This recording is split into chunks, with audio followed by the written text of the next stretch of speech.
Hello, my name is Nathan Taylor, also known as Sockmatician, and welcome to this series of special video tutorials filmed to accompany my book, Guys Knit.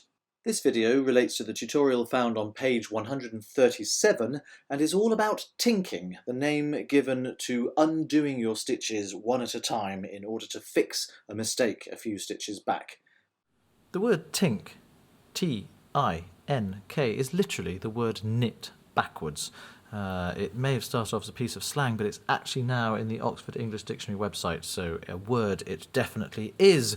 And in order to understand what it means, it's not knitting in the opposite direction, it's mostly unknitting. So if you've made a mistake back here, and you want to get back to it without having to pull your needles out of your work and pull all the yarn out and risk everything unravelling horribly, what you can do is you can just undo each stitch one at a time, working your way backwards until you get to the point where the error was. Then you can fix the error and carry on. How is it done? It's all very simple. With the tip of your left needle, you want to insert that into not the stitch which is on the right needle there, but the parent of that stitch, the stitch that stitch comes out of.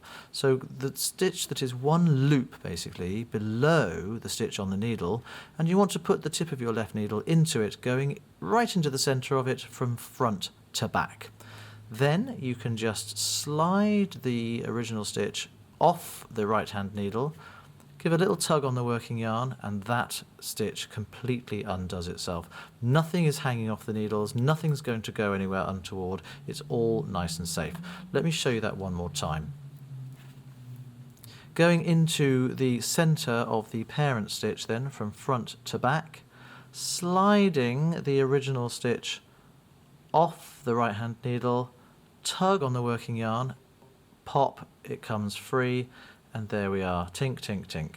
You can start to work up quite a good rhythm with that by doing all of those actions kind of in one go, and that is how you can get back to the errant stitch that you wanted to fix.